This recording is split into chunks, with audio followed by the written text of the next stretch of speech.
Hello everyone, welcome back to Secret Crime Mysteries.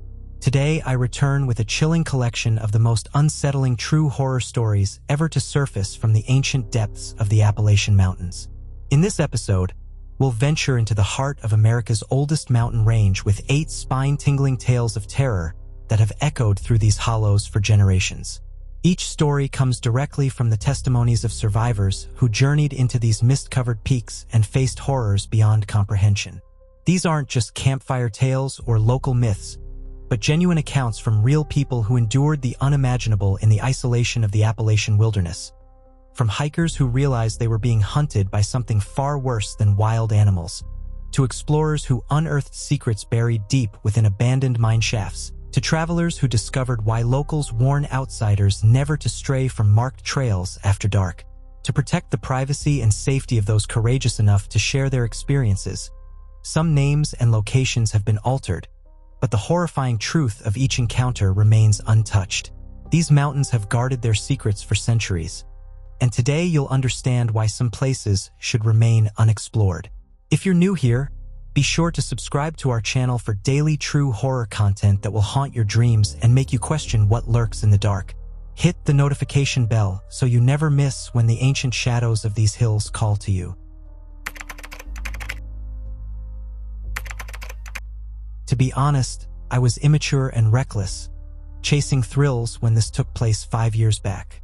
My name is Tyler Kowalski, I'm from Chicago, and I was 21 then, wrapping up my 3rd year at Northwestern University.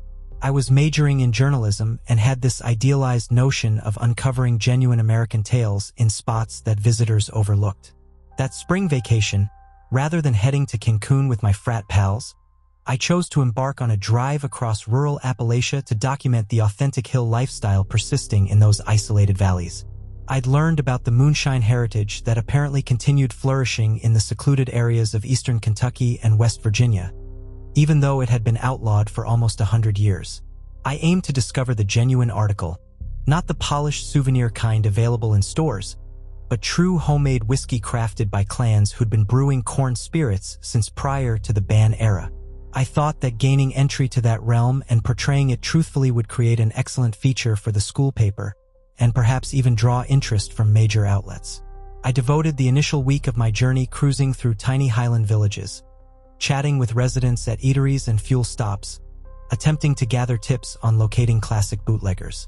Most folks either denied any knowledge or pointed me toward legitimate, dull tourist operations. But in a place called Colton, West Virginia, I at last secured a solid clue. I was having breakfast at a roadside cafe when I caught 2 guys at the adjacent booth discussing a fellow named Old Pete who was struggling with his recent run. They referenced issues with the copper setup and having to redo it before the feds got suspicious. Once they departed, I trailed them out and presented myself as a university student reporting on Appalachian heritage. I mentioned my curiosity in exploring classic regional skills and practices. The elder of the pair, who called himself Dale, eyed me suspiciously from head to toe. He had the rugged features of a lifelong outdoor laborer, with rough palms and attire reeking of smoke and engine grease. Following some cautious probing about my exact interests and motives, he appeared to reach a judgment on me. Dale stated that if I truly wanted to grasp mountain ways, I had to witness how things remained handled traditionally by individuals who'd never abandoned their ancestors' techniques. He described a guy named Pete Hartley who managed a classic setup in Bent Creek Valley, roughly 30 miles further into the hills. Dale cautioned that Pete distrusted foreigners and disliked surprise visitors, but with Dale's endorsement, Pete could agree to guide me and respond to inquiries. I consented right away, likely too enthusiastically, since Dale stared hard and noted I must realize Pete's work remained unlawful, despite its heritage. If I intended to publish material that might draw police scrutiny to Pete's setup, Dale would ensure I paid for it. His tone wasn't overtly menacing, but it was evident these hill dwellers protected their community and resented disloyalty from urban outsiders they'd let in. Dale instructed me to rendezvous with him the following day at a filling station on Colton's edge, and he'd transport me to Pete's spot. He advised bringing money for any samples I wished to purchase, and to stay silent on anything unrelated to the distilling procedure. The next day, I linked up with Dale at the station as arranged.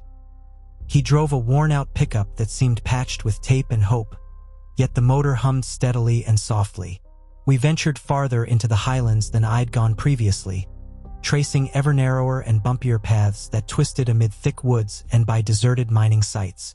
After around 45 minutes, Dale veered onto what seemed like a mere footpath but proved a gravel lane scarcely fitting the vehicle. We jolted and swayed up a sharp slope with limbs brushing the truck sides. Dale clarified that Pete's site was tucked deep in the forest, distant from major routes, so the vapor from his apparatus wouldn't alert potential informants to the officials. Upon arriving at Pete's location, I was amazed by the complexity of the arrangement. Multiple structures dotted a natural glade, such as a classic wooden house, a big barn evidently for brewing, and various minor sheds for holding gear. The entire setup hid beneath the tree cover, unseen from above, and reachable solely via the rugged track we traversed. Pete hardly matched my image of a vintage bootlegger perfectly. Likely in his 60s, with a flowing silver beard and wary gaze that absorbed every aspect of my look and behavior. He wore faded coveralls and a plaid top from eras past, and moved with the assured poise of someone fully at ease in his territory. Dale presented me as the student he'd referenced, and Pete acknowledged with little warmth. He consented to tour his facility and field some queries, but stressed I was present as Dale's invitee and shouldn't anticipate favors merely for a class assignment. The whiskey enterprise was captivating from a historical and societal angle. Pete employed approaches and tools inherited across 4 family lines. The apparatus was a masterpiece, with brass tubing and precisely tuned parts that Pete had assembled using wisdom from his grandpa. He detailed the full method, from picking prime grain and controlling fermentation, to regulating heat and duration of the extraction. Pete was evidently devoted to his trade, boasting of crafting what he deemed the top clear spirit in the area. He allowed me samples from various lots, describing the nuanced tastes arising from changes in components and methods. The liquor was extraordinarily powerful, far stronger than prior experiences, and I sensed its fire descending to my gut. As the day progressed, additional folks started showing up at Pete's site. They rolled in via trucks and four-wheelers along the same tough route Dale and I had taken. Pete labeled them as buyers and acquaintances, area residents who'd purchased his product for decades. They were amicable toward me, but I sensed they all observed me intently, assessing if I merited trust with their confidences. That's where I committed my initial error. I'd carried a compact digital camera for article visuals, and I inquired if Pete minded snaps of the gear or perhaps him operating the unit. Pete flatly refused, yet I persisted, noting images would aid audiences in appreciating the heritage craft and society I covered. A few men swapped glances, and the vibe in the open space abruptly grew strained. Dale drew me aside and softly noted I'd essentially requested Pete to produce proof usable for charging him and dismantling a family venture spanning nearly 100 years. He recommended stowing the camera and dropping the topic. I expressed regret and promised all I grasped their worries over photos. The unease appeared to lessen a bit, and we resumed discussing the background and customs of regional spirit creation. But I knew my photo plea had eroded the credibility Dale had built for me. With dusk approaching, even more individuals kept appearing at the site. I observed some recent comers bore arms, not merely sporting guns, but pistols and apparent combat weapons. The dialogue slowly veered from whiskey-making to subjects I didn't fully comprehend, but which obviously entailed unlawful pursuits exceeding basic alcohol brewing. That's when I made my second, far graver blunder. A newcomer in his 30s had come on a quad with a bulky sack. He transacted with Pete, trading bills for tiny parcels that weren't liquor. My reporter's instinct overrode caution, and I focused on their exchange, aiming to decipher the talk. The sack carrier spotted my attention and quizzed Pete on my identity and reason for an unknown at the site amid dealings. Pete clarified I was Dale's visitor, merely a green student covering whiskey lore. But the guy remained unconvinced. He highlighted my prior photo request, and now my clear spying on unrelated private chats. Several armed fellows encircled, and I grasped I faced real danger. These weren't simply amiable hill distillers displaying ancestral skills to a curious learner. This was a sort of outlaw group using Pete's isolated base as a hub for dealings extending well past bamboos. The sack man directly demanded what I'd witnessed and overheard since reaching the site.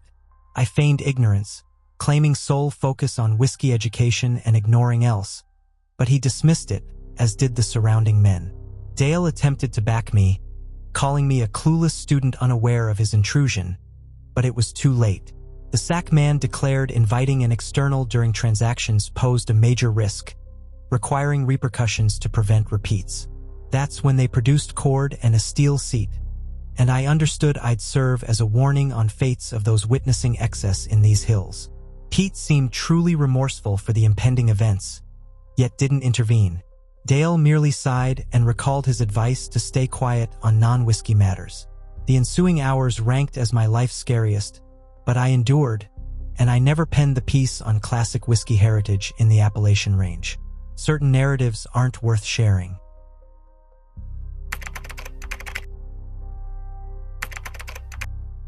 When my grandfather died last October at age 93, he left me something I wish I'd never received. I'm Rebecca Thompson from Portland, Maine, and I'd always heard he had land in West Virginia's Appalachian Mountains, though I'd never gone there. He wasn't one to share much about his background or ancestors. Upon his passing, I got his whole inheritance, which included a secluded cabin that our family had owned for more than 100 years. My grandfather, Samuel Thompson, grew up in those West Virginia hills before heading north in the 1950s. He seldom discussed his youth or the reasons for leaving the area. If relatives inquired about his early days, he'd dodge the topic or offer fuzzy replies about seeking improved prospects up north. On the rare occasions I pushed for more info, his gaze would drift off, and he'd mention that certain spots were best forgotten. The attorney managing the will informed me the cabin was on 47 acres of dense woodland in a valley named Serpent's Gap, roughly 30 miles from the closest village. It lacked power, plumbing, and the sole entry was a muddy path that turned unusable in storms or winter. Property fees were low, and no upkeep had occurred for years. The lawyer advised selling to loggers and moving on. Yet, the enigma of this ancestral holding captivated me. I was jobless then, having wrapped up a gig with an ecology advisory company. So, I chose to travel to West Virginia to check out my grandfather's bequest. Perhaps I could renovate the place as a getaway, or find it useless and offload it. Regardless, I aimed to explore this concealed chapter of our lineage that he'd kept secret for decades. The journey from Maine to West Virginia lasted 2 days. I overnighted at a hotel in Beckley, then headed to Serpent's Gap the following day. The route from the lawyer took me into mining territory, past hamlets that seemed deserted for ages. Vacant shops, shuttered homes, and sporadic folks on stoops eyeing my vehicle warily. The gravel track to the cabin was just wide enough for my Honda Civic. Limbs scratched the sides as I twisted upward into the peaks, trailing a stream that grew wilder and narrower mile by mile. After around 40 minutes of cautious navigation, the cabin emerged amid the foliage. Initially, it seemed sturdier than anticipated. A classic log structure, likely from the early 1900s, featuring a rock chimney and shaded veranda. The roof appeared sturdy, and though the timbers had faded to deep gray, the building held firm. Someone had tended to it more lately than the attorney implied. I stopped beside the cabin and surveyed the grounds. An ancient well with a manual pump still functioned, a privy constructed newer than the house, and various sheds for storing items. Woods crowded in tightly, with massive oaks and maples shading out daylight. Even midday, the glen felt shadowy and confined. The entry door was open, which startled me until I considered the isolation from any neighbors. Within, the space held plain, crafted furnishings from perhaps the 1940s or 1950s. A rock hearth, a basic cooking spot sans gadgets, 2 sleeping quarters, and a central room with bookcases packed with tomes and apparent personal items. That's when it hit me. My grandfather had returned here often, likely for years. The site wasn't forsaken.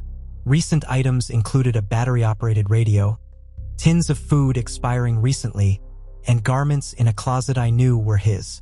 This served as his hidden sanctuary, a spot he'd frequented without family knowledge.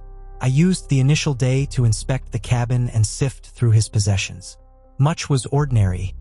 Vintage outdoor periodicals, survival gear, spare outfits. But in his evident bedroom, a timber box under the bed held far more intriguing contents. The box brimmed with aged snapshots, correspondence, and seeming diary notes from the 1940s onward. The images depicted my grandfather young with unfamiliar folks, all before sights on the hill land. They captured hunts, kin meetups, and apparent local festivities or rites. Yet, scanning them by date, I spotted something alarming. Early shots always had 8 or 9 in-group poses, but over time, numbers dwindled. By the 1950s, he stood solo in most. What became of the others? The diary notes offered clues, yet sparked deeper unease. My grandfather tracked what he termed the nourishment timetable. Initial writings from the 1940s noted rotating duties with kin, ensuring monthly visits to the ravenous site in milder months. He detailed depositing gifts of raw flesh, typically venison or hare, at a spot dubbed the Maw. Reading on, I grasped that he and his kin had guarded something in the peaks near the cabin, a being needing steady sustenance to stay content and avoid straying to populated lowlands. The notes portrayed this entity as primordial, predating European arrivals, something Cherokee peoples acknowledged and revered. Per his records, his ancestors struck a pact with it long ago. For sustaining and concealing it, it safeguarded their territory and clan from hostile intruders. But the deal imposed rigid guidelines and dire penalties for violations. Entries from the late 1940s recounted his cousin Robert's attempt to depart the hills for Charleston Sands, fulfilling his feeding role. Robert vanished en route, his vehicle discovered wrecked a week later, sans any sign of him. My grandfather noted they understood the fate, yet could only persist in their duties. Gradually, relatives perished or vanished, leaving him sole keeper of the routine. Later notes revealed his rising despair with age, aware he couldn't sustain the visits indefinitely. He'd sought other kin to assume the burden, but most had relocated and dismissed it as outdated folklore. The last note, 3 months pre-death, stated his frailty barred monthly hikes to the site, sensing the mountain dweller turning agitated and famished. He dreaded outcomes if feedings ceased post-mortem. He'd willed the land to me, his lone granddaughter, hoping I'd grasp the duty's gravity. At the box's base, in faded cloth, lay a sketch chart marking the Maw's spot and precise guidelines for suitable tributes. His writing said the site was a cave mouth 2 miles uphill from the cabin, amid barren trees where growth shunned. I lingered in that gloomy cabin, poring over his diaries by lantern glow, striving to comprehend my find. Part of me sought to reject it as quaint folklore of a secluded hill clan, but another couldn't overlook his 60-plus years of rights, even after relocating and building anew in Maine. He'd silenced it to all, yet never halted returns to nourish whatever lurked in these heights. As dusk fell on my debut day there, a chilling noise froze me. It began as a faint droning, akin to chanting from woodland depths encircling the cabin.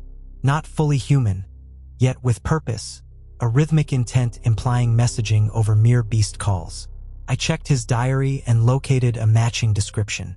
He labeled it the summoning tune, noting it signaled the mountain entity detected a newcomer at the cabin. It probed me, gauging if I comprehended my role or was a clueless intruder to eliminate. The drone lasted an hour, orbiting afar, never nearing for visibility.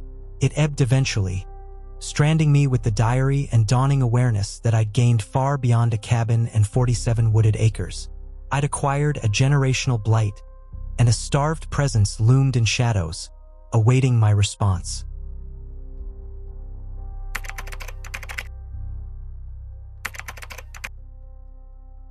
This occurred 3 summers back when I was 28. I'd just completed my master's in environmental science from the University of Colorado, and to mark the occasion, I chose a solo trek along the Appalachian Trail.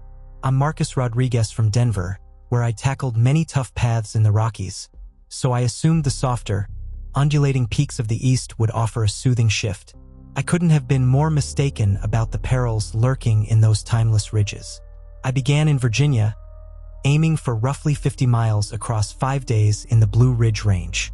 The initial 2 days unfolded smoothly. The path was clearly signed, the conditions ideal, and I was progressing well. I'd been covering about 12 miles daily, pitching tent at official spots and relishing the isolation. The Appalachian backcountry has a unique vibe compared to the Rockies. While Colorado's peaks seem fresh and jagged, these feel primordial and laden with the past. There's an atmosphere that's dense and observant. On the third dawn, I awoke to my GPS unit totally drained. It had been charged fully overnight, and my spare battery pack failed too, oddly since it was fresh. I had my printed maps and compass, so I wasn't overly concerned. The route was distinctly blazed with white marks on trees at regular intervals. What issues could arise? After hiking around 2 hours, I encountered him. I was pausing for water in a little open area when this man stepped out from the trees as if anticipating me. He appeared in his 40s, dressed in worn camo trousers and a ripped plaid top.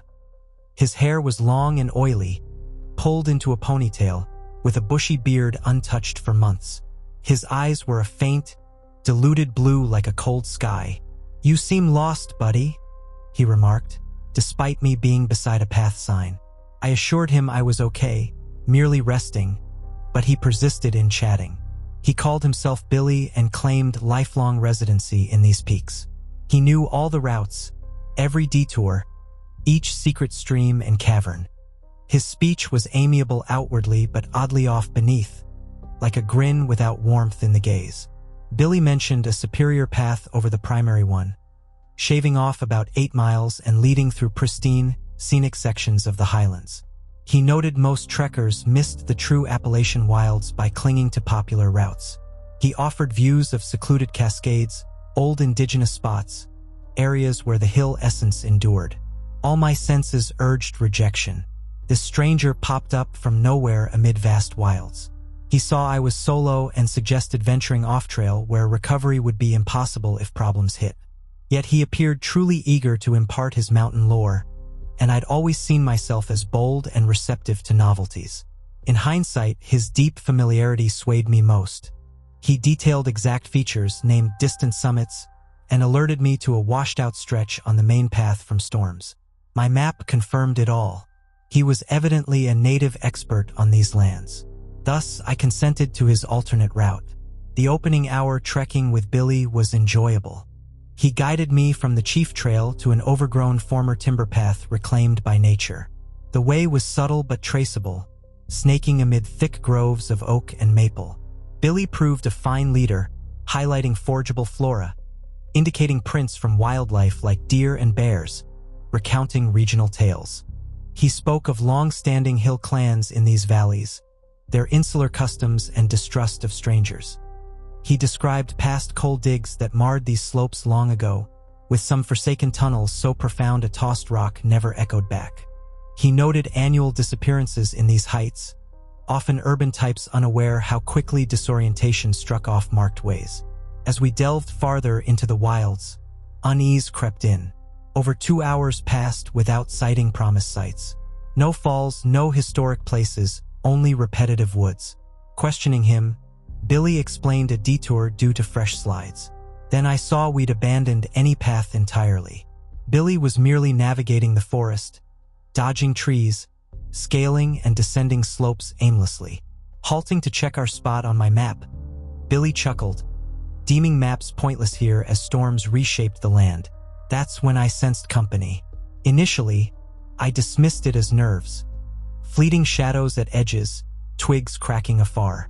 But as daylight faded, I grew sure at least 2 others trailed us unseen, syncing our steps. Confronting Billy, his facade shattered. Those pale eyes turned icy and shrewd. He claimed his lads were ensuring safety, as these peaks posed risks to novices. Asking about threats, he grinned and said woods held various hunters, some bipedal. I demanded return to the main path now. He mocked if I knew the way. Scanning around, he was correct. Hours in thick woods under obscured sun left me directionless. Billy soothed not to fret, that he and his crew would tend to me well. Their camp lay nearby with warm meals and chilled drinks. I could recover overnight, and come dawn, They'd aid my return to society. His phrasing of aid my return chilled me. I grasped my dire straits. Isolated in endless wilds with a deceiver who'd lured me astray, plus at least 2 shadows. GPS inert, phone signal-less, no clue to escape. I feigned a bathroom need, slipping behind a big oak. Once hidden, I bolted. No strategy beyond maximizing gap from Billy's schemes. Forest fleeing differs vastly from trails. Each stride precarious, limbs lash skin, roots snag ankles, visibility scant. Behind, yells erupted, several pursuing through brush. Billy shouted my name, calling me foolish, predicting fatal loss without him. I dashed for seeming hours, likely mere 20 to 30 minutes. Lungs aflame, limbs quaking, gashes from briars and twigs marred my limbs and cheeks. At last, I halted for air by a downed trunk.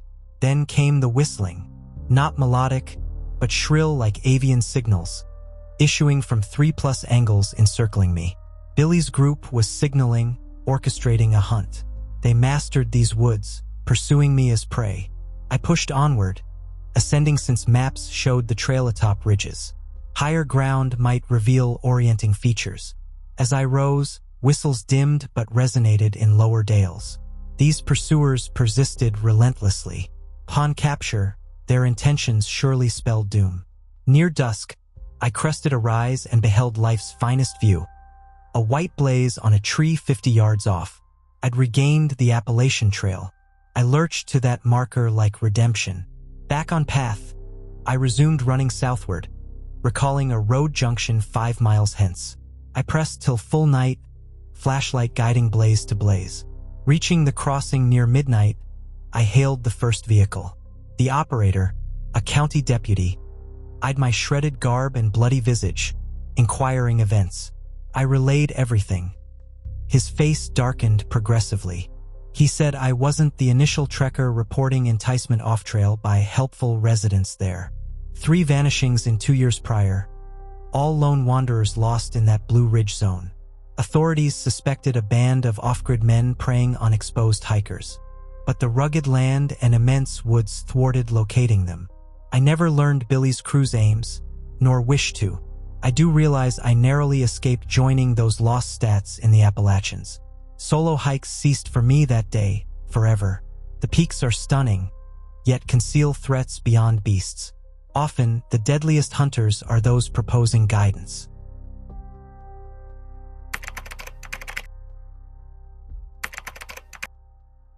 As a geologist, when I spotted the opening, my inquisitiveness overpowered caution. I'm Dr. Patricia Williams from Boston, Massachusetts, and the horrors I uncovered in those forsaken mine tunnels amid eastern Kentucky's peaks will torment me forever. I'd been performing a geological evaluation for a firm eyeing the revival of coal digs shuttered since the 1970s. My role involved checking the stability of old passages to see if they could be securely broadened for contemporary extraction. I'd spent 3 weeks in the region, charting and snapping images of numerous derelict mine mouths dotted across the hilly landscape. Most matched typical old coal operations. Shadowy, somewhat caved-in corridors stretching perhaps a couple hundred feet into the slope before turning too risky or shaky to probe deeper. Yet this specific mine stood out right from my first glimpse. Its portal was far bigger than the rest I'd examined, bearing marks of fresher use than feasible for a site allegedly deserted for almost half a century. Fresh-wool ruts marked the soil up to the mouth, and foliage plus rubble that should have built up over years had been freshly swept aside. Most revealingly, wiring for power snaked into the shaft, hinting at recent setup of contemporary illumination and maybe other gear within. I first figured local officials or the prior operators might have been doing their own hazard checks or eco-reviews. But after reviewing my files and reaching out to the original firm, I learned no permissions had been granted for site entry in more than 2 decades. The county sheriff's office also lacked any notes on recent goings-on there. This posed a tough call. As a certified geologist on a formal assessment, I needed to record and evaluate every bit of mine setup in the zone. But if folks were exploiting this mine illicitly, I could be stepping into peril. Following much thought, I concluded my scholarly eagerness and job duties trumped my safety fears. I geared up with all standard underground probing kit: helmet with attached lamp, spare torches, handheld air tester, distress signaler, plus ample hydration and crisis provisions for hours below. I also packed my electronic camera and surveying tools to log whatever lay inside the mine. The power lines ran roughly 200 feet inward before linking to a chain of task lamps expertly mounted overhead. Somebody had poured major effort and funds into rendering this defunct mine usable and operational. The passage held up surprisingly well, with wooden braces seemingly lately strengthened and a ground smoothed and flattened. Venturing farther along the wiring and lamp string, I spotted lateral branches splitting from the primary shaft. These seemed like vintage mining lanes, but a few had been altered with fresh steel hatches that clashed in a disused coal pit. The portals were sturdy metal builds with layered locks, akin to those in secure compounds rather than mining ops. My air tester showed standard oxygen and no toxic fumes, so I pressed on deeper into the network, about a half-mile from the entry. I hit what looked like the core digging zone of past coal pulls, but rather than a vacant void, I encountered an advanced subterranean setup built inside the innate mining voids. Multiple chambers had been hewn from stone sides and outfitted with current comforts: power lights, airflow setups, plumbing, and seeming lab apparatus. The build quality was pro-level, obviously by skilled builders versed in subsurface methods. This wasn't a slapdash deal by area crooks or narcotics makers. In the biggest underground space, I unearthed items that rendered my science background moot. Lining one side were scores of steel file drawers packed with papers, snapshots, and apparent health dossiers. The materials spanned from the 1940s to mere months prior. They outlined a prolonged study endeavor run here for over 7 decades. The images disturbed most, depicting folks of diverse ages, kids to seniors, seemingly test cases in medical or mental trials. Many subjects displayed clear physical agony, underfeeding, and botched-like ops done sans adequate care. Newer color shots revealed stark details of acts breaching all human research morals. Per the papers, the initiative started in the 1940s under a state scheme to probe isolation impacts, sense denial, and trial meds on people. Initial backing came from national bodies, but by the 1960s it had shifted to private firms who persisted sans formal watch or sanction. Subjects seemed like those unlikely to be sought: vagrants, fleeing youths, and mentally ill from asylums. Many folders noted recruits were promised real health trials or work skills courses, but upon reaching the site, they were detained unwillingly and exposed to acts tantamount to torment. Latest entries proved the scheme ongoing, with fresh recruits arriving routinely. There were thorough logs on how subjects got enlisted, hauled to the mine, and run through diverse test routines. Many fresh notes cited acquisitions from footpaths, tent sites, and other leisure spots across the Appalachians. I grasped I'd tripped over proof of a generation-spanning illicit plot entailing abductions, human tests, and likely killings en masse. I swiftly started snapping as many files as feasible, aiming for a full chronicle of my find prior to alerting police. That's when voices echoed from a branch tunnel. I hastily doused my helmet light and hunkered by a file unit, striving for silence as the talk neared. At least 3 folks were chatting timetables and methods in the detached, expert tone of those at ease with their deeds. One noted prepping for a fresh intake due that night. They weighed which test routine suited this case and argued ideal drug amounts to give. They spoke of humans like lab critters, ignoring they plotted to abuse and likely end another life. The chatter came from a lane delving deeper into the mine, toward zones I hadn't scouted. I figured more spaces and setups likely existed beyond my finds, with possible ongoing captives there now. I faced a dire pick. Sensibly, I'd bolt the mine at once, head to the closest spot with phone reach, and tip off national cops on my discovery. But if folks were imprisoned deeper, they could be shifted or slain before rescuers mobilized. I opted to snag more details on the now before exiting to summon authorities. I held till the voices dwindled, then stealthily headed to the lane of their talk. The power lines went that way, confirming extra setups farther in. What awaited in those inner rooms surpassed my worst fears. There were detention pens holding people in assorted bodily and mental woes. Some seemed doped or knocked out, others awake but bearing marks of extended mistreatment and starvation. Each bore ID digits inked on arms, like stock in a flesh depot. The operators had morphed a defunct coal dig into a refined buried jail, enabling outlaw human trials sans outside detection risk. They'd run for ages, honing techniques and growing scope, all while staying utterly hidden from society. I knew to capture all possible proof, then flee pronto to alert cops. But while shooting the pens, footsteps sounded rearward, and I knew I'd been spotted by the nightmare's overseers.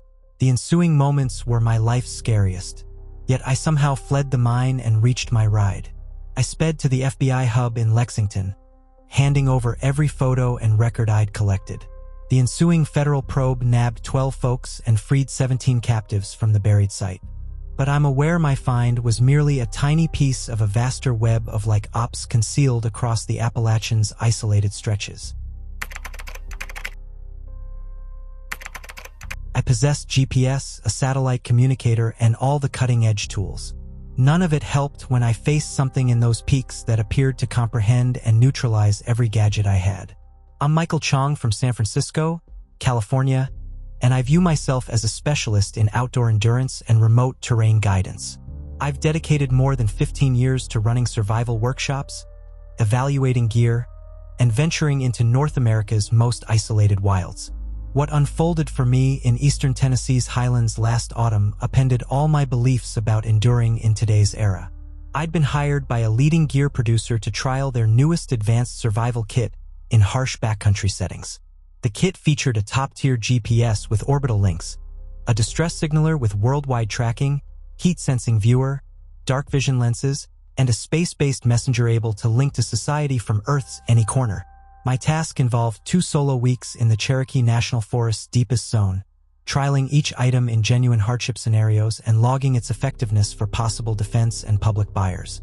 I'd picked a spot over 20 miles from any pavement, reachable solely via treks over brutal ground with sharp crests, thick woods, and several brook fords. Per my contour charts and orbital photos, no set paths, no tent zones, and no signs of people there for many years existed. It was precisely the sort of secluded, demanding spot to rigorously assess high-end survival tech. The opening 3 days proceeded flawlessly.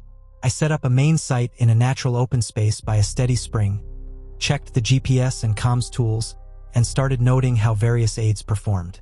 All operated ideally, and I was struck by how tech simplified wild living over old-school ways.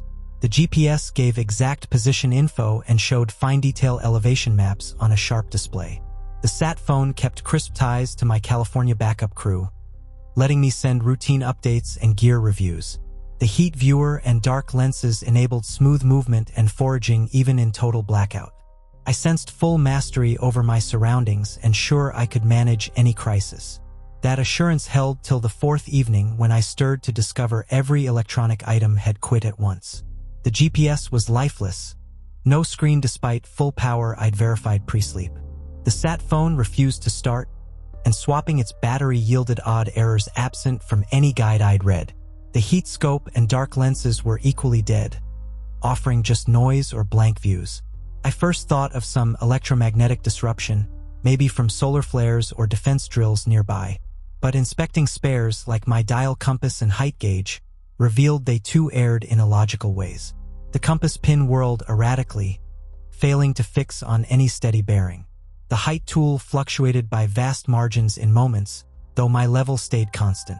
Even my wind-up watch halted, stuck at 3:17 a.m., roughly when the breakdowns hit me first.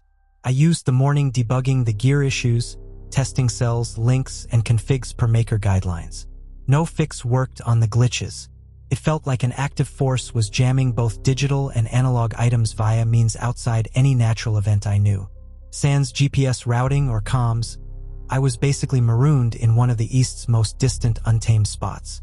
Yet I'd handled like spots before with pure old methods, and I trusted I could head to safety using natural cues and simple direction skills. That trust endured until I saw the terrain itself altering nearby. My base clearing remained with its water flow, but the encircling land differed from my prior 3-day scouts. Slopes and spines I'd mapped carefully were misplaced relative to camp. The brook ran oppositely to memory, and keystone shapes I'd used for guides had shifted or vanished outright.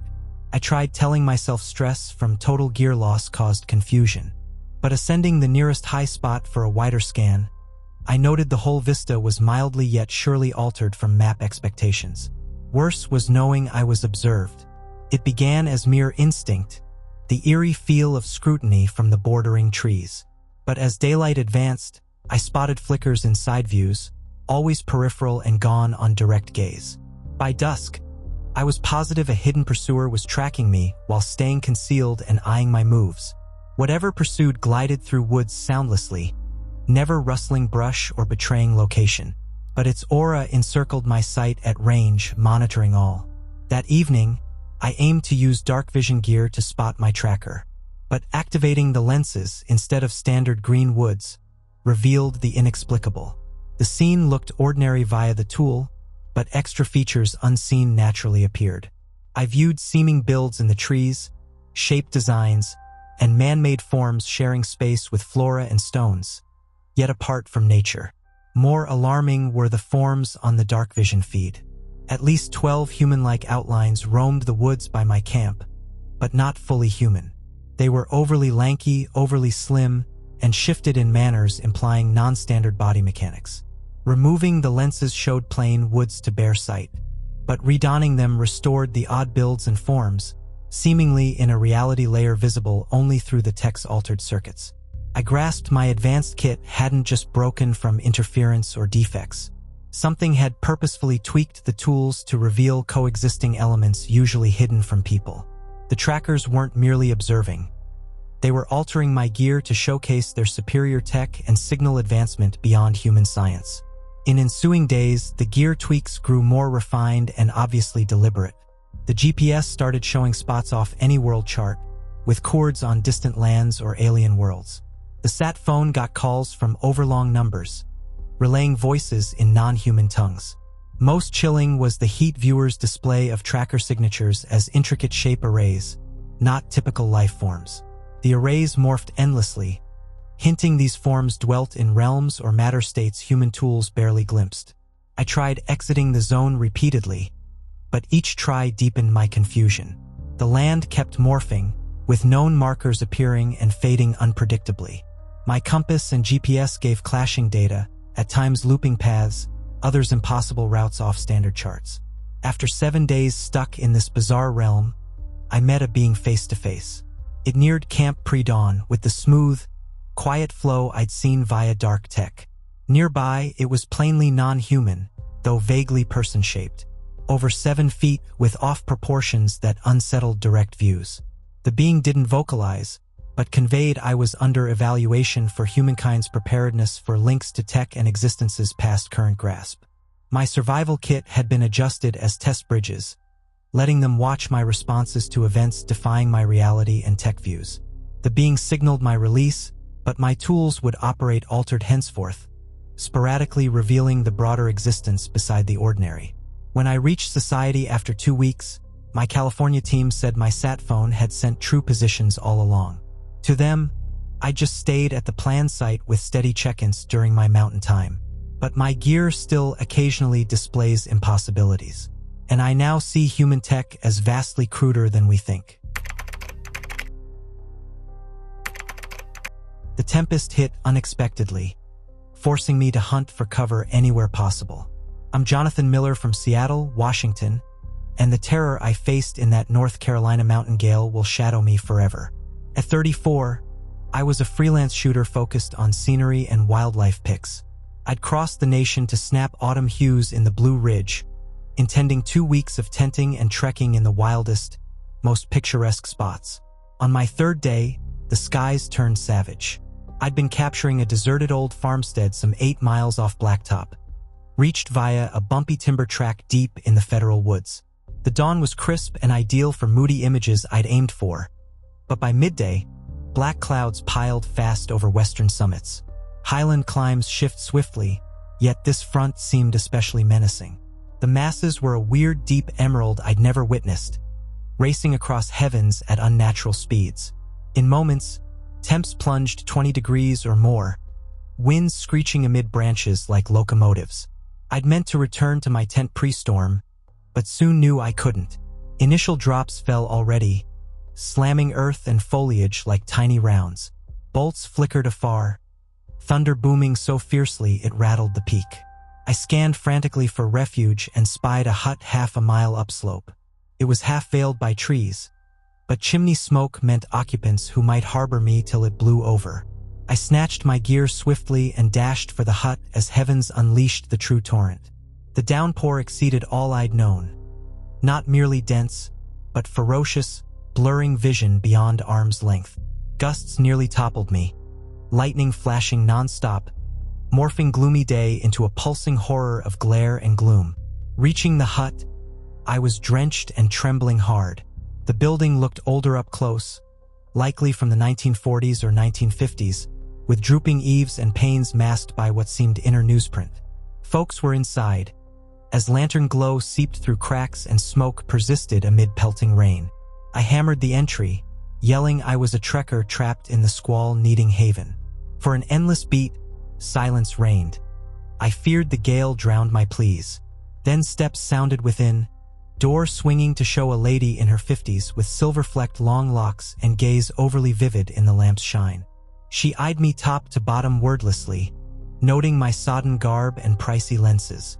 At last she shifted, motioning entry. I gushed thanks stepping in, puddling her boards and sorry for the bother. She shut and twisted multiple stout bolts unseen from out. The hut's guts were softly lit by wick lamps and hearth blaze. It held craft-made seats from eras past, walls draped in beast hides and seeming hunt prizes. But the prizes jarred. Not standard buck mounts or grizzly skins. Some crania were misshaped, overlong or toothy, hides bearing motifs and shades unknown to wildlife I knew. The lady named herself Mary, offering stay till the blow eased. She gave a cloth and mug of what she called plant brew, tasting sharp with a drug-like linger. She acted kind, yet her vibe unsettled me. She fixed on me with that gleaming stare, grinning oddly, like when I voiced fears of surges or strikes. Warming by flames, drying my threads, I sensed Mary wasn't solo. Noises stirred in rear spaces, paces and murmurs too faint to parse. Asking of kin there, Mary grinned, saying I'd see them shortly. The gale raged on outside, unrelenting. Winds wailed round the hut so loud talk faltered. Bolts lit the place every instant. Mary noted such mountain blasts could drag hours, even days, suggesting overnight if no break. Then the others appeared. First from back was a guy seeming Mary's mate.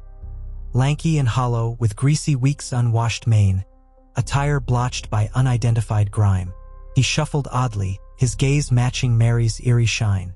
Trailing were what I first deemed their offspring, but nearer flames revealed deep wrongs. 3 younger sorts, likely 20s or 30s, bore defects hinting grave heredity woes. One's limbs mismatched lengths, another's face wildly lopsided. The third hobbled, suggesting back or limb ills. All fixed me with that bright, creepy glare. Mute. Mary called them kin sans names, noting rare callers in their isolation, thrilled for fresh faces who might linger. Her linger phrasing iced my veins. I sensed cabin guests might not depart freely. I thanked their welcome but stressed return to camp post-storm, as folks would fret sans contact. Mary beamed, claiming the fury just began, days till safe passage. She urged comfort as their extended visitor. Then I saw windows weren't merely papered inside but nailed shut outside. Door bolts held captives in, not foes out. Wall prizes weren't beasts. Altered human bones styled as fauna. I spotted scalps with tresses by what I'd thought buck hides. In wavering glow, wall picks showed prior refugees from storms. Kin ringed me half-circle, staring with hungry shines. Mary detailed their self-reliant mountain ways, shunning outer needs. They used all that arrived, including weather-snared wanderers. Grasping peril, I needed instant flight, gale be damned. I claimed recall of vital gear in my ride pre-worse weather. Mary chuckled, saying floods likely claimed my vehicle, and even sans, I'd never relocate it in night and chaos. She might have been spot on, but I had to attempt. Rising for the exit, her presumed spouse barred me, head shaking. He hid something rear, revealing rope with loop pre-knotted. The trio blocked other outs, Mary prattling how they'd nurture me into their eternal hill clan. She called the storm a boon delivering me, like countless before. I had one shot to bolt pre-binding. Front entry remained prime, despite Rope Man's guard. I faked a trip toward hearth, snagged a flaming stick, swung full force. The brand seared his cheek and throat. He howled, tumbling, rope dropped, clutching char. I toppled a wick lamp, spilling fire oil over boards, then rammed the entry. Locks held, but aged frame didn't. Splintering, I erupted into the gale. Rearward, kin shrieked oaths, flames licking cabin floors. I fled the storm, no backward glance.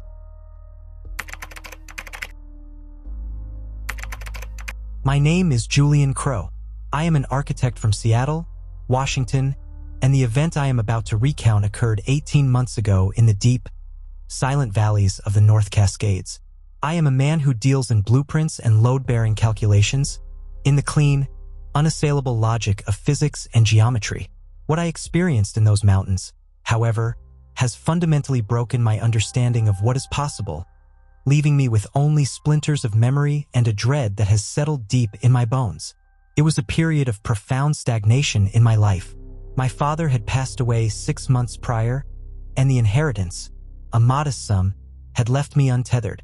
The projects at the firm felt meaningless, designs for glass boxes that would house people who lived lives as curated and hollow as my own. My therapist, a patient woman named Sarah, suggested a complete disconnect. Go somewhere the phone lines don't reach, Julian, she'd said. Remember what quiet sounds like. I had always found solace in the wilderness, though it had been years since I'd ventured beyond well-maintained state parks. I chose the North Cascades for their reputation of raw, unforgiving isolation. I planned a 4-day solo trek through the Painted Valley, a region known for its strange, mineral-streaked cliffs and dense, old-growth forests. I told myself it was to scatter my father's ashes in a place of beauty, but the truth was, I was trying to lose a part of myself out there. I arrived at the trailhead on a Tuesday morning in early October. The air was sharp with the coming winter, and the deciduous trees were fiery splashes against the eternal green of the firs and cedars. I signed the backcountry register with a flourish, a small, foolish act of declaring my presence to the void. My pack was heavy with 4 days of supplies, a state-of-the-art tent, and a water filtration system that promised to make any puddle potable. The hike in was breathtaking. The trail climbed steadily, following the rushing, turquoise waters of the Skycomish River before branching off into the narrower, more treacherous path that led into the Painted Valley proper. By late afternoon, I had reached my designated campsite, a small, flat clearing beside a crystal-clear alpine lake. The cliffs on the far side of the water were indeed painted in broad, vertical strokes of rust red, ochre yellow, and a deep, chalky white. It was a stunning, almost unnatural sight. I set up my tent with practiced efficiency, cooked a simple meal of rehydrated pasta on my compact stove, and sat on a smooth granite boulder to watch the sunset paint the cliffs in even more dramatic hues. The last thing I remember with any clarity is the sound of a lone loon calling across the water. A sound so lonely and pure it made my chest ache. I checked my watch. 8:14 p.m. I decided to turn in, wanting to be fresh for a dawn exploration of the valley's upper basins. The next thing I knew, I was waking up on Saturday morning, shivering on a bed of damp moss and sharp shale. I was not by the lake. I was in a narrow, shadowed gully, surrounded by a forest of towering, moss-covered cedars that blocked out most of the morning light. My tent, my backpack, my sleeping bag, all of it was gone. I was still wearing my hiking clothes, but they were soaked through, caked in mud, and ripped at the knees and elbows. My sturdy hiking boots were missing, and my socks were in tatters. My feet were a mess of blisters, cuts, and deep, purple bruises, as if I had been scrambling over rock fields for miles. I fumbled for my watch. The crystal was cracked, but the digital display was still faintly lit. 10:22 a.m., Saturday. I had lost 3 days, a full 72 hours, simply erased. My throat was a desert, my stomach a hollow pit. I felt a profound, cellular exhaustion, the kind that comes from sustained ordeal, not just a long night's sleep. Yet, my mind was jarringly alert, screaming with a panic that was both immediate and deeply confused. How did I get here? Where was here? I forced myself to my bare feet, wincing as the sharp stones bit into my tender soles. The gully was unlike any terrain I had seen on my map. The cedars here were ancient, their trunks so massive it would take 3 people to circle them. The air was dead still and unervingly silent. No birdsong, no rustle of squirrels, not even the whisper of wind through the high branches. As I stumbled through the gully, searching for any landmark, I found it. A circle of stones, about 12 feet in diameter. They weren't piled like a cairn. They were placed with geometric precision, each stone a flat, dark gray shale, standing on its edge like a domino.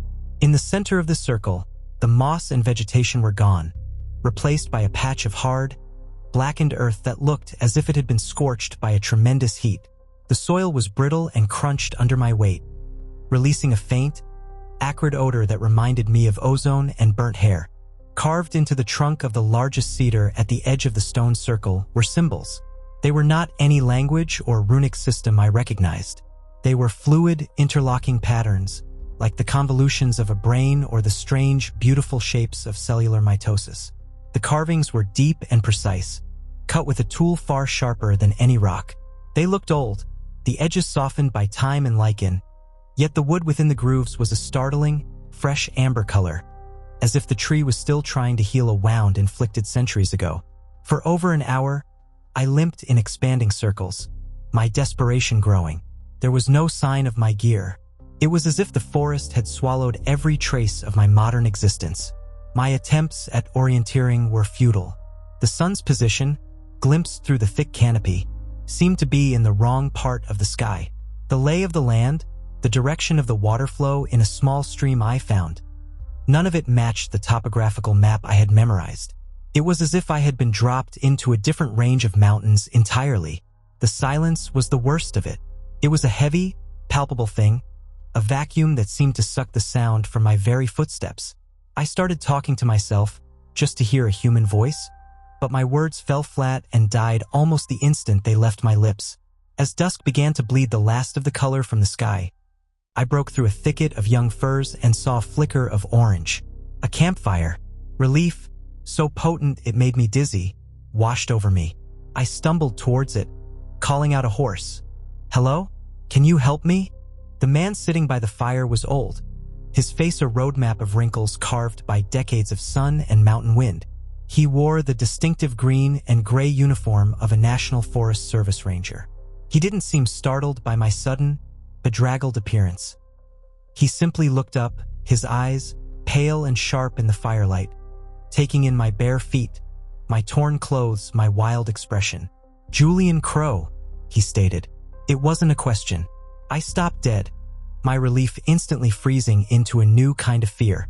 How do you know my name?"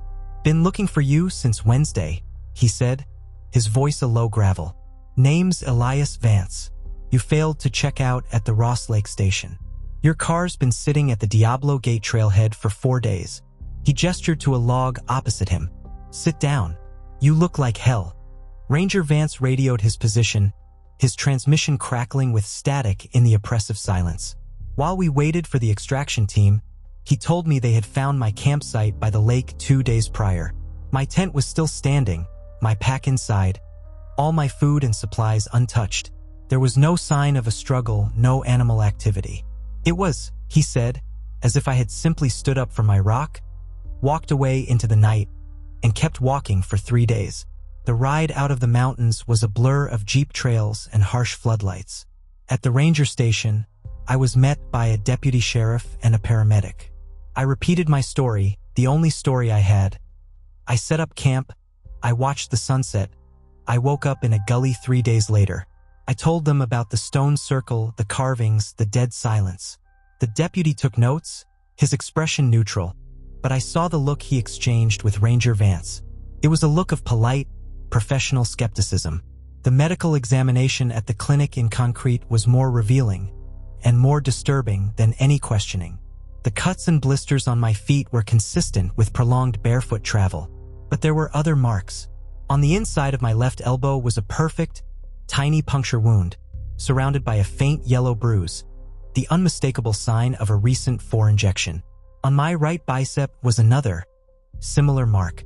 Most chilling of all, however, was what the doctor found during a full head scan, ordered due to my reported amnesia. Parted in my hair, just behind my right ear, were 3 small, parallel scars. Each was no more than a centimeter long, sutured with a technique so refined the scars were like hair-thin, white threads. The doctor, a young man with a tired demeanor, was baffled. "These are recent," he said, frowning at the imaging screen. "Within the last few days. They look almost surgical, but not like any ER work I've ever seen. The precision is remarkable. You have no memory of how you got these?" I had none. The official report would later conclude that I had suffered a dissociative fugue state, likely triggered by the stress of grief and isolation, and had injured my head during my wanderings, accounting for both the amnesia and the scars. It was a neat, logical explanation that wrapped my experience in the comfortable blanket of known psychology and mundane trauma. But I knew, with a certainty that went deeper than logic, that it was a lie. The silence of that gully, the precision of those stones, the alien beauty of those carvings. And now, these impossible, precise scars on my scalp. Something had happened to me in those 3 lost days. Something had found me, taken me, and done this to me. And as I lay in a sterile motel room that night, the hum of the highway a poor substitute for the mountain silence, the first of the dreams began to surface. They were not dreams of wandering or of injury. They were dreams of light and of a humming that was not a sound, but a vibration that passed directly through my bones. The weeks that followed my return to Seattle were a study in dissonance. I moved through my life, my minimalist apartment, the open-plan office with its gleaming surfaces, the coffee shops filled with the gentle clatter of keyboards, like a ghost haunting a world that was no longer his. The city's constant noise, which I had once found comforting, now felt like a frantic, desperate attempt to drown out a silence that had followed me home. The silence of that cedar gully was inside me now, a void where 3 days of my life should have been. The physical wounds healed, the cuts on my feet sealed into pink scars, the bruises faded from purple to a sickly yellow before vanishing entirely. But the marks on my arm and the 3 tiny lines on my scalp remained, permanent accusations against the official narrative of a psychological break. My therapist, Sarah, was kind and patient, guiding me through exercises for trauma and repressed memory. I went through the motions, but I felt a growing conviction that we were digging in the wrong place. This wasn't a wound from within. It was a violation from without. Then, the dreams began in earnest. They were not the fragmented, surreal mosaics of normal dreams. They had a terrifying clarity, a visceral, sensory overload that left me gasping awake, the sheets soaked with sweat, my body thrumming with a phantom vibration. In the most recurrent one, I am not in a forest. I am in a room that is all smooth, curved walls the color of old bone. There is no discernible source of light, yet the room is brightly illuminated. I am lying on a surface that is neither warm nor cold, a material that seems to conform to the shape of my body without yielding to it. I am paralyzed, unable to move my head, but my eyes can rove. Figures move at the periphery of my vision. They are tall, indistinct, their forms blurred as if seen through moving water. They don't wear medical scrubs, but rather seamless, dark garments that seem to absorb the light. There is no conversation, no clatter of instruments. The only sound is a low, pervasive hum, a fundamental tone that I don't hear with my ears so much as feel in my teeth, in the marrow of my bones. It was the same hum I now sometimes felt in the quiet of my apartment, a subliminal frequency that would rise up and make my coffee cup tremble on its saucer before subsiding again. In the dream, one of the figures approaches. I cannot see its face. My eyes refuse to focus on it, sliding away as if encountering a mental blind spot. A long, slender appendage, not quite a hand, extends towards my head. There is no pain, only a profound, internal pressure, a sensation of something being unfolded inside my mind. I see patterns on a screen that floats in the air, geometric, pulsating shapes that are hauntingly familiar. They are the same patterns I saw carved into the cedar tree. Other dreams were more specific, more horrifying. I remembered a vast, circular space, like a library or an archive, but instead of books, the walls were lined with thousands of crystalline slabs, each one glowing with a soft, internal light. And within those slabs, I saw people, men and women, their faces frozen in expressions of serene repose or quiet terror.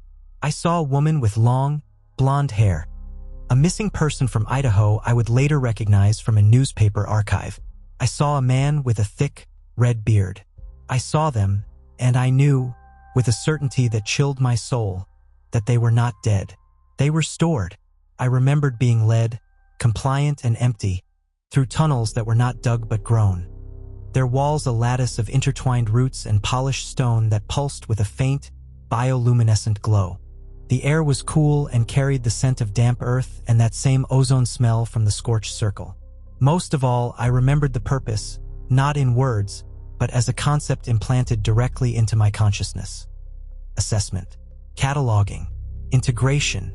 We were being studied, our biological and neurological patterns mapped and recorded. We were specimens, and the procedures on my scalp, they were not surgery in a medical sense. They were an interface. The probes they inserted were reading my neural architecture, downloading the data of my life, my memories, my very sense of self. I began spending my nights not sleeping, but researching. I fell into the digital rabbit holes of missing persons reports in national parks, of strange geological anomalies, of every crackpot theory and credible-sounding account I could find. I found others online, in the comment sections of obscure blogs and in private forums. Their stories were fragments, pieces of a puzzle that mirrored my own. A hunter in the Gila wilderness who lost a week and found a circle of petrified trees. A backpacker in the Bob Marshall who woke up on a mesa he couldn't identify, with a similar, tiny scar behind his ear. We were a secret society of the violated, bound by experiences no one else would believe. I compiled a dossier. My medical records, photographs of my scars, detailed transcripts of my dreams, and a map of the Painted Valley with the location of the stone circle marked based on my best estimation. I brought it to the FBI's field office in Seattle.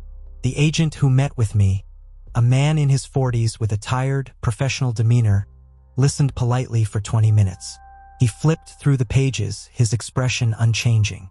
When I finished, he closed the folder and slid it back across the table. "Mr. Crow," he said, his voice carefully neutral, "what you've been through is undoubtedly traumatic.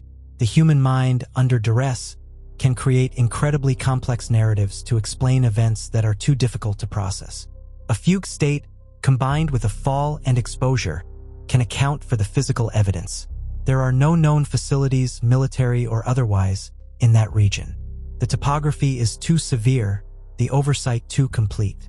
The scars," I insisted, my voice trembling with a mixture of rage and desperation. "The injection sites, the patterns I saw, the same ones carved into the tree." "The mind seeks patterns," he interrupted gently, but firmly. "It's what it does. It connects random shapes into familiar forms. It's called pareidolia. You see a face in the moon. You see a symbol in the bark of a tree." He stood up, signaling the end of the interview. "My advice, Mr. Crow, is to focus on your recovery. Put this behind you." I left the building feeling hollowed out. The official world had slammed its door shut. My credibility, my rationality, my very sanity had been politely and efficiently invalidated. I tried to return to my old life. I went back to work, designing the glass boxes that now felt even more flimsy and impermanent. I went on dates, trying to connect with people whose biggest concerns were stock portfolios and vacation plans. But I was broken, and the broken part of me was screaming a truth that would isolate me forever if I spoke it aloud. The final confirmation came on a rainy Tuesday evening. I was in my apartment, the city lights smeared across the wet window pane. The hum had been building all day, a low-grade tension at the base of my skull. As I stood in my kitchen, a glass of water in my hand, the hum peaked into a sudden, silent resonance. The glass in my hand didn't just tremble. It vibrated with a sharp, crystalline ring. And in that moment, a memory, pristine and unbidden, slotted into place. I was back in the bone-white room. The procedure was over. One of the shimmering figures was before me. It wasn't speaking, but a series of concepts, clear and direct, formed in my mind, bypassing language entirely. The process is incremental. The integration is not complete. You are a vessel prepared for a purpose that will be revealed in time. You will be recalled. The memory ended as abruptly as it came. The hum subsided. I looked down at the glass in my hand. It was now cracked through with a single clean fracture. I have not returned to the mountains. The wilderness I once loved now feels like the foyer of some vast, incomprehensible prison. I am a logical man, an architect, and I now understand that the blueprint of my reality was drawn on a far larger sheet of paper than I ever imagined. The official explanation is a lie. I did not get lost. I was taken. I was studied. I was marked. The 3 days I lost were not a gap in my life. They were an intervention. And sometimes, in the dead of night, when the city is quiet and the hum begins to stir in my bones, I know with a chilling certainty that the man who walked into the painted valley is gone. What walks in his skin is something else, a vessel waiting for its purpose. Whatever was begun in those 3 missing days is not finished. They are still out there in the silent places, and they will recall their vessel when the time comes.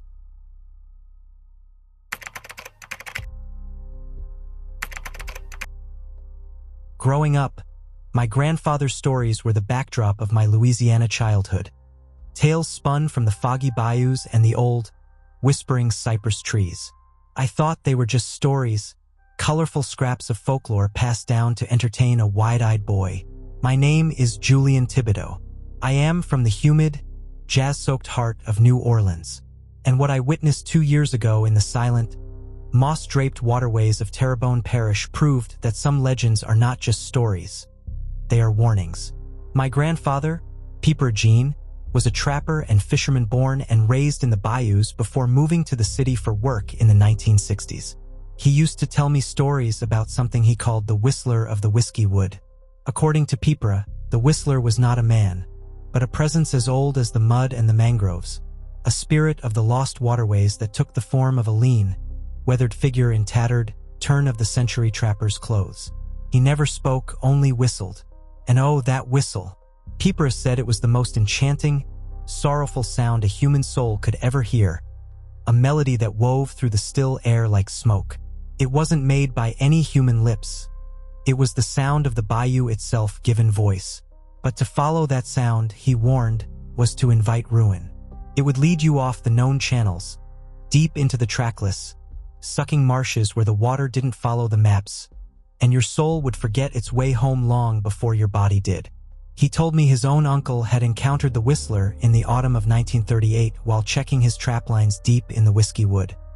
He'd heard the melody, clear and pure, and had followed it for hours, his pirogue gliding through water as black and slick as oil.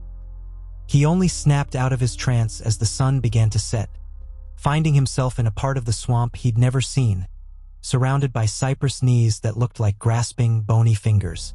It took him 3 days to find his way back, and for the rest of his life, he would sometimes get a distant, glassy look in his eyes, his head cocked as if listening to a tune only he could remember. I'd always chalked it up to the rich, Gothic imagination of the Acadian folk, a way to explain the very real dangers of the swamp, to personify the disorientation that could claim even experienced woodsmen. But when Peeper Jean passed last year, he left me his old fishing camp, a cabin on stilts nestled deep in the Whiskey Wood, along with a letter. In his shaky, spidery script, he warned me to never, under any circumstances, stay there overnight when the fog rolled thick off the water, especially during the Saison de Phantoms, the ghost season, which he described as the damp, transitional weeks between autumn and winter. I am an ethnomusicologist and field recordist, specializing in the roots music of the Gulf South, Zydeco, Cajun fiddle, Creole spirituals. The chance to own a piece of my heritage, a secluded outpost in the heart of the musical culture I studied, was irresistible. I decided to spend a long weekend at the camp, partly to assess the property's condition, and partly with the hope of capturing some authentic, unadulterated ambient sounds. The calls of herons and gators, the chorus of frogs, the whisper of wind through Spanish moss, perhaps even the distant echo of a working trapper's song. The camp was accessible only by boat, a 2-hour journey through a labyrinth of increasingly narrow bayous. The cabin itself was a relic, a weathered cypress structure perched over the tea-colored water, looking like it had grown there. It was Spartan. No electricity, a wood-burning stove, a hand pump for water, and a sleeping loft that smelled of old pine and damp earth. It had been largely unused for 15 years, but its bones were solid. I arrived on a Friday afternoon in late November, the air chill and heavy with the promise of fog. The cypress trees were skeletal, their bare branches draped with ghostly veils of moss. This was the Saison de Phantoms, just as Pipera had described. I spent the daylight hours cleaning out the cabin, setting up my recording equipment, a high-sensitivity stereo microphone, a portable digital recorder, a set of good headphones. My plan was to document the bayou's transition from day into night, to capture the symphony of the swamp in its most primal state. As dusk bled into a starless, moonless night, a thick, milky fog began to coil up from the water, swallowing the trees and muffling the world. I lit a kerosene lamp, its warm glow pushing back against the oppressive whiteness outside. I started my recording, the red light of the recorder alone, modern eye in the ancient darkness. The swamp was alive with sound, the resonant baritone of bullfrogs, the plaintive cry of a loon, the occasional splash of a fish or something larger breaking the water's surface. What I recorded instead was something that defies all my academic training and rational understanding. Started around midnight. At first, it was so faint I thought it was a trick of the wind whistling through a crack in the cabin wall. But then it clarified, a melody that seemed to emanate from the fog itself. It was a whistle pure and flute-like, yet with a reedy, breathy quality that was utterly inhuman. The tone was impossibly clear, each note hanging in the saturated air, sustained longer than any human lung could manage. It was a mournful, meandering tune, built on the pentatonic scales of old Acadian folk songs, but it felt ancient, predating any human settlement in this land. It was the sound of loneliness given form. My heart hammered against my ribs. This was it, the kind of raw, undocumented sound I lived for. I adjusted my microphone, ensuring I was capturing every nuance, every haunting echo. The melody wove through the established sounds of the swamp, not disturbing them, but conducting them.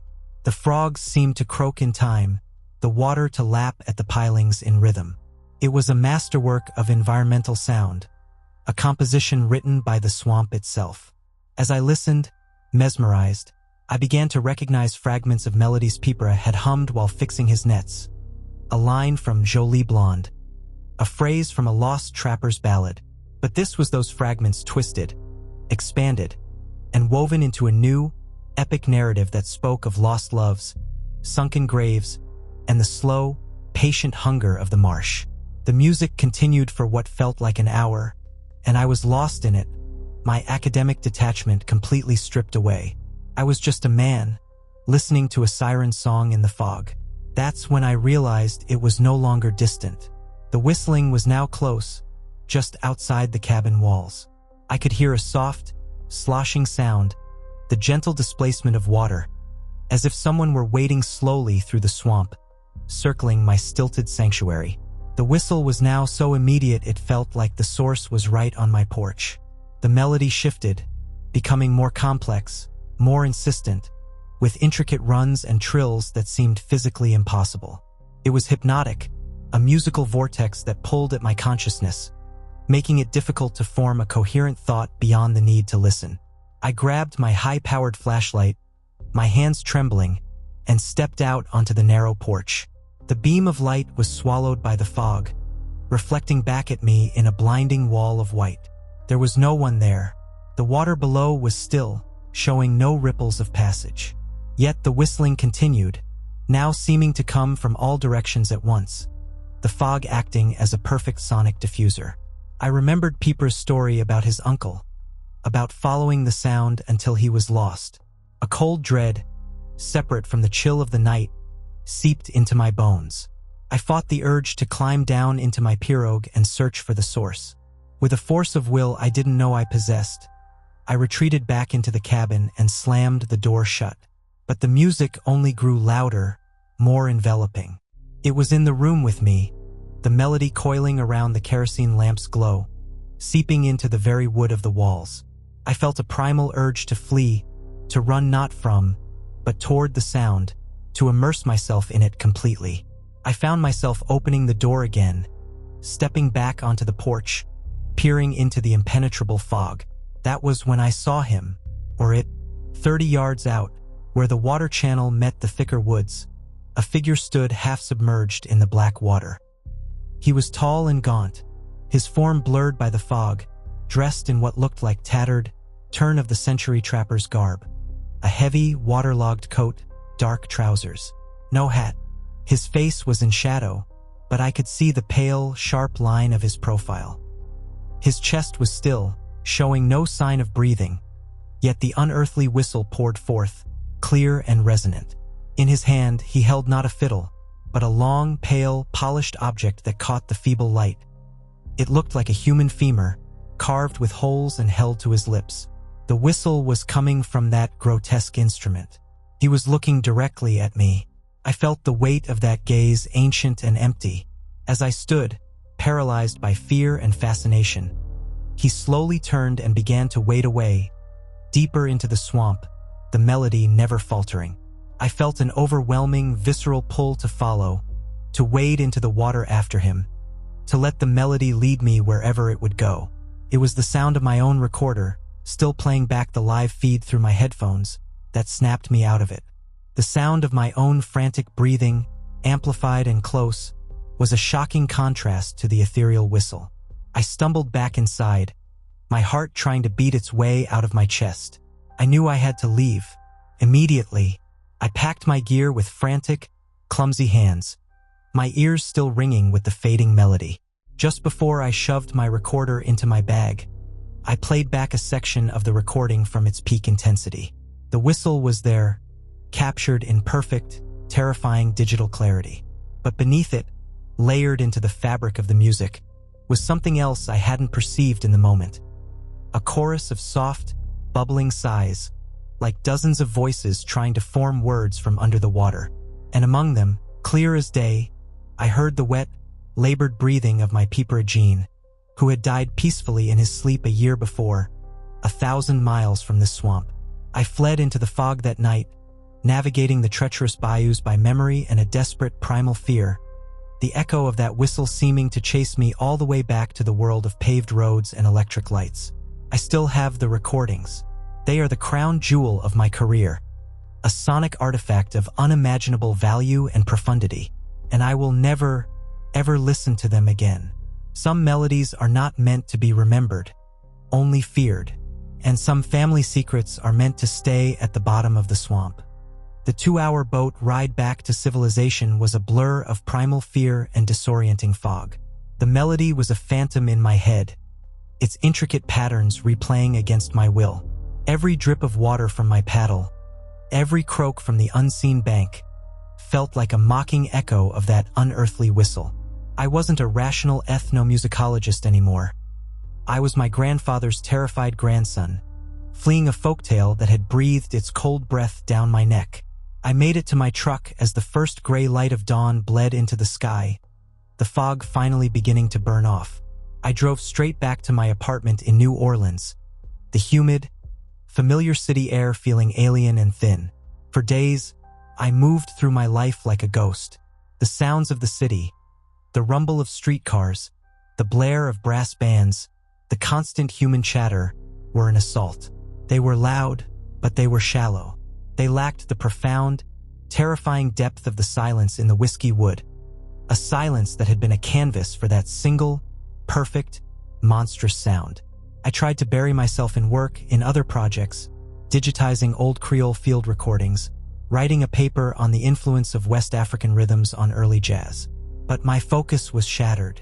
My mind was a needle stuck in a groove, always circling back to the fog, the gaunt figure, and the sound that had seemed to rewrite the very code of my consciousness.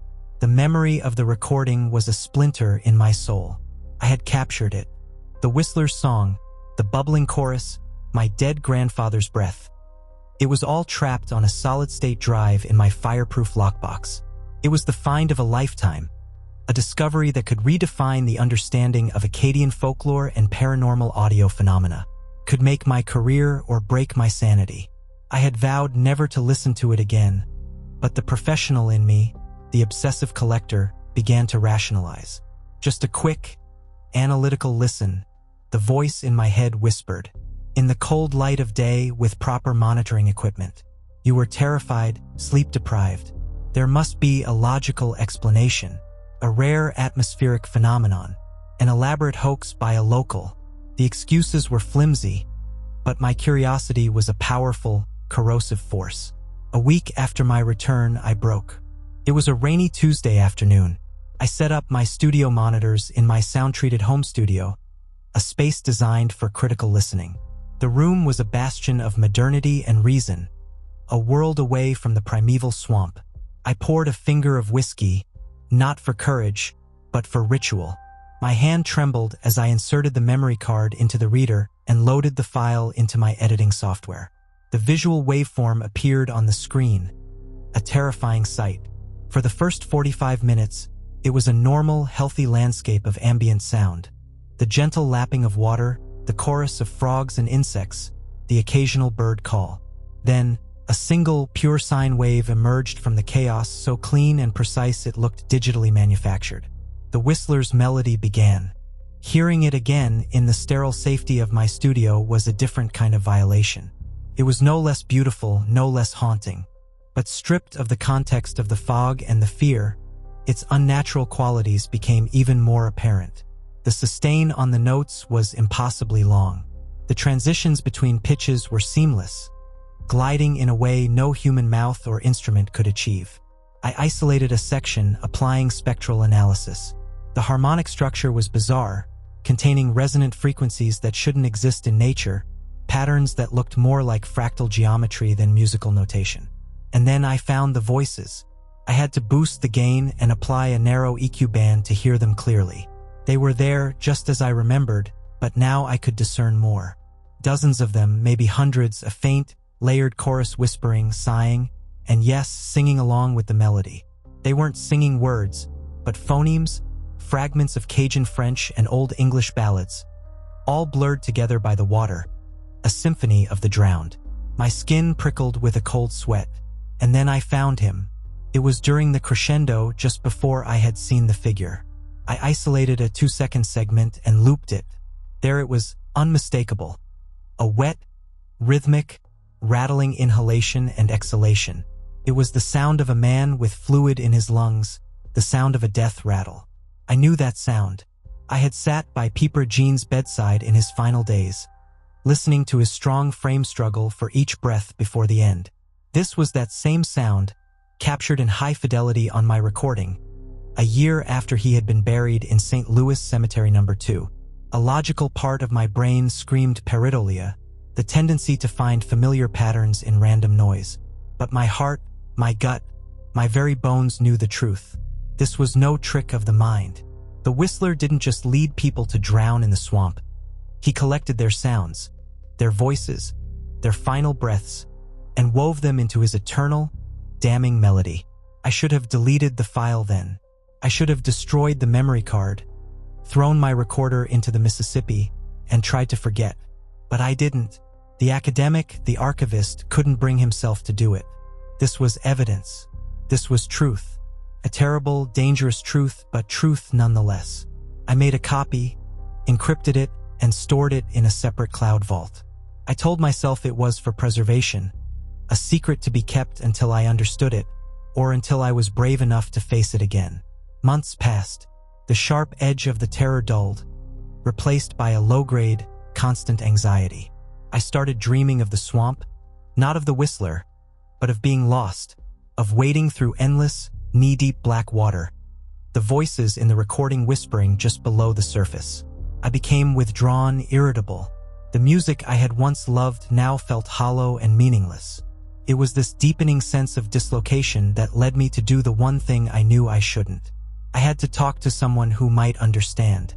My research led me to an old, largely forgotten ethnography from the 1970s, Spirits of the Acadian Wetlands, written by a reclusive scholar named Dr. Arnaud Foucault. He was mentioned in a few obscure academic papers, always as a brilliant but eccentric figure who had retreated from public life. Through a university contact, I managed to get an email address. I wrote a carefully worded message, omitting the supernatural elements and presenting myself as a fellow researcher who had recorded some anomalous auditory phenomena in the Whiskeywood area that matched descriptions in his work. To my surprise, he replied within hours. His response was terse, "Come tomorrow, 3 p.m. He included an address in a remote, dying town on the edge of the Atchafalaya Basin. Dr. Foucault lived in a raised shotgun house that was slowly being reclaimed by the swamp. The air inside was thick with the smell of old books, mildew, and boiled coffee. He was a small, bird-like man with sharp, intelligent eyes that held a profound weariness. I played him a short 30-second clip, one of the less intense passages of the whistle, with the underlying chorus faintly audible. He listened, his eyes closed, his face a mask of stone. When it finished, he opened his eyes and looked at me with an expression of pity and dread. "You found him," he said, his voice a dry rustle. "Lou Seafler." He told me a story that made my blood run cold. The Whistler wasn't just a random spirit, he explained. He was a specific entity, a collector. According to Foucault's research, pieced together from decades of fragmented oral histories, the Whistler was once a man, a supremely gifted musician and trapper named Lucien Savoy, who had vanished in the Whiskeywood in the late 19th century, obsessed with finding the true music of the swamp. "He found it," Foucault said, pouring us both more thick, black coffee. "Or it found him. It consumed him and remade him in its image. His hunger for the perfect song became a hunger for the songs of others. He doesn't just kill people. He archives them, their memories, their voices, the very sound of their life force. He adds them to his collection. Your recording." He gestured to my recorder with a trembling hand. "It is not just a recording. It is a piece of his collection, a snare. By listening, you are allowing him to catalog you, too." "The breathing," I stammered. "I heard my grandfather. He died in the city, far from here." Foucault nodded slowly. "The swamp does not care for geography. It is a state of being. Your grandfather carried the swamp in his blood, in his stories. He fed the legend, and the legend remembered him. The Whistler claims what is his. By going there, by listening, you have reopened a channel your grandfather tried to close." He leaned forward, his gaze intense. "You must destroy it, the recording, every copy, and you must never go back. He has tasted your sound now. He will be waiting." I left Foucault's house more unsettled than when I had arrived. He had given a name and a history to my terror, and that made it more real, not less. I drove back to New Orleans in a daze, his warning echoing in my mind. That was 2 years ago. I never went back to the fishing camp. I let the property taxes lapse, letting the state reclaim it. I deleted the local files from my computer, but the encrypted copy in the cloud, it remains. I tell myself it's a failsafe, that one day, a braver, smarter person might need to confront this. But I know that's a lie. The truth is, I am a collector just like him. And some songs, no matter how terrible, are too precious to destroy. I hear it sometimes, when the humid New Orleans night is perfectly still. Not the full melody, but a fragment, a ghost of a phrase on the edge of hearing, a single, pure, sustained note that doesn't belong to this world.